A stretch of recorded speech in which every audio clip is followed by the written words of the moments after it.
Welcome back to the Packaging School Show. I'm your host, Kevin Kegley, Creative Director at the Packaging School. Today we're going to talk about sustainability. Specifically, how consumers relate to sustainable brand packaging and also some innovations in sustainable packaging. But before we do that, will you be a pal? Will you like this video? Maybe leave a comment and subscribe to our YouTube channel? Seriously, it'll only take you like 4.73 seconds, roughly. People who want to try to make earth-friendly decisions tend to shop differently. Maybe you're one of them. They're more choosy with what they buy because of the impact those products can have on the environment. But does sustainable messaging make a difference to consumers?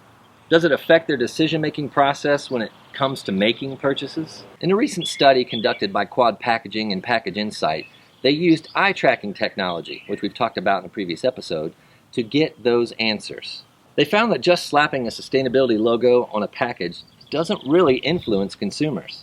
What they found was to move people toward making a more sustainably minded choice, consumers had to be educated.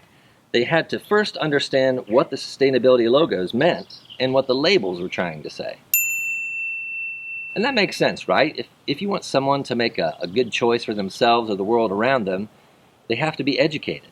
And that's a fundamental belief at the Packaging School. That's why this show exists. That's why we exist. Because we want to educate you about packaging and how you and your unique story can make a difference within the packaging industry and the world. There's so much more data from that study, but there isn't enough time to get into all of it here. But because I like you, I put a few helpful links in the description so you can educate yourself. And with more on sustainability and innovations within the packaging industry, here's our very own Nick. Sustainability is something we all like to talk about on a pretty regular basis, but it's always exciting to read about a massive company taking real steps to engineer change. That's what I saw the other day when I read that Campbell's Soup Company recently announced their sustainability goals for the next decade. These goals include transitioning 100% of packaging to recyclable or industrially compostable designs and materials by 2030, and including the How to Recycle label on 100% of packaging by 2022. 2030 sounds like a fake year.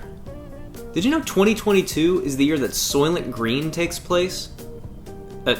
Don't worry, none of the packages I'm about to talk about are people. Moving on. The goals laid out by Campbell's work really well with another recent study that came out in the last couple weeks.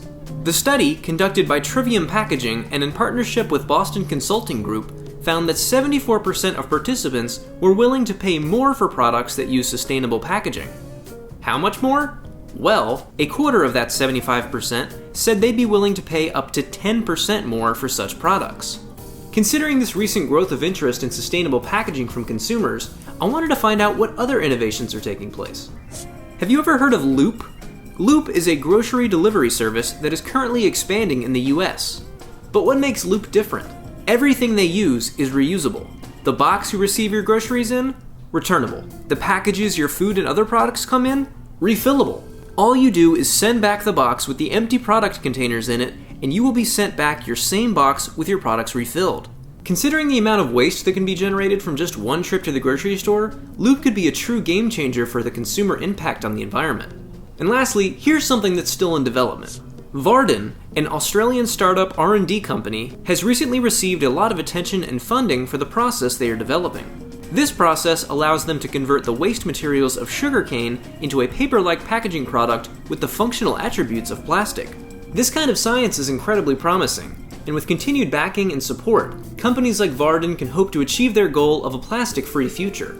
So, it's 2020. The future is here. Sustainability in packaging is here to stay, and we all need to be doing our part to help pushing innovation.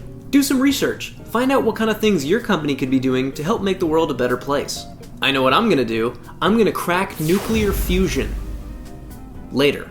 For now, I think I'm gonna try to make a truly earth-friendly product. A hairbrush out of some sticks. That's all for today, folks. And remember, keep calm and carry on and wash your hands. See you next time.